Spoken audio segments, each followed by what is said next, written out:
Hello friend, welcome back to my channel. কেমন আছো তোমরা? আশা করছি ভালো আছো। আজকে না বানাবো আমি মূলো শাক।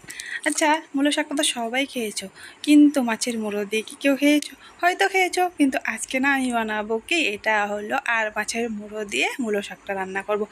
তো মূলো শাকটা রান্না করব, তোমরা আমার সঙ্গে থাকো আর দেখতে থাকো আমি কীভাবে মূলো শাকটা রান্না করি। এদিকে দেখো না, মূলো শাকটা একদম ভালো করে পরিষ্কার করে নিয়েছি, মানে গাছ থেকে ভালো করে ছাড়িয়ে নিয়েছি। গাছগুলো থাকলে না খেতে অত একটা ভালো লাগে না, তার জন্য। আর তারপরে একদম কুচিয়ে নিয়েছি ভালো করে কেটে।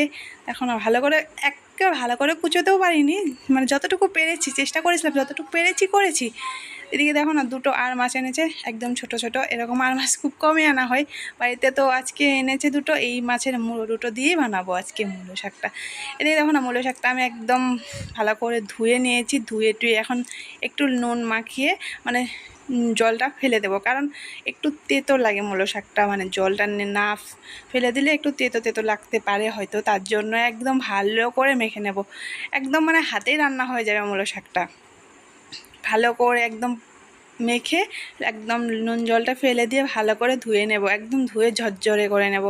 এদিকে দেখতে পাচ্ছ কেমন একদম হয়ে গেছে রান্না, হাতেই রান্না হয়ে গেছে না মূলো শাকটা, সেরকমটা একদম মানে হয়ে গেছে প্রায় রান্না। তারপরে এদিকে কড়াতে তেল দিয়ে দিলাম, আর এদিকে দেখো না মূলো শাকটা ধুয়ে একদম ঝরঝরা করে নিয়েছি, জলগুলো ভালো করে ফেলে দিয়েছি। ফোড়ন দিচ্ছি একটু শুকনো লঙ্কা, একটু রাঁধুনি, বাস আর কিছু না ফোড়নের জন্য। আর একটু কাঁচা লঙ্কাও দিয়ে দেবো, কাঁচা লঙ্কাটা দেবে যার যার স্বাদ মতো। এদিকে দেখো না আর মাছের মুড়ো দুটো ভেজে নিয়েছি, আর এদিকে শাকটাও রেডি। এখন তো রান্না করার পালা। এই ফোড়নের মধ্যে দিয়ে দিচ্ছিলাম, তারপরে শাকটা, এখন শাকটা দিয়ে একটু ভালো করে ভাজা ভাজা করে নেব। মানে রান্নাটা তো হাতেই প্রায় হয়েই গেছে, আর একটুই বাকি আছে, সেটা এখন করার বাকি শুধু। এদিকে শাকটা দিয়ে দেওয়া হয়ে গেল, তারপরে মাছের মুড়ো দুটো দিয়ে দিলাম। এখন দেবো একটু হলুদ আর একটু নুন দিয়ে ভালো করে ভেজে নেব।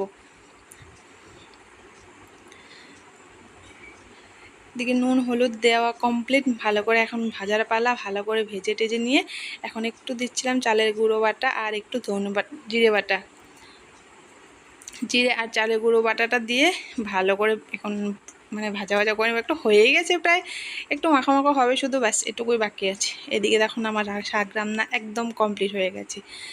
দেখতে পাচ্ছ কি একটা আঠালো ভাব হয়ে গেছে না, সেরকমই এখন রান্না কমপ্লিট। এদিকে আমার রান্না হয়ে গেল, বেড়ে নিলাম শাকটা। যদি ভিডিওটা ভালো লাগে লাইক কমেন্ট সাবস্ক্রাইব করে আমাদের পাশে থাকবে।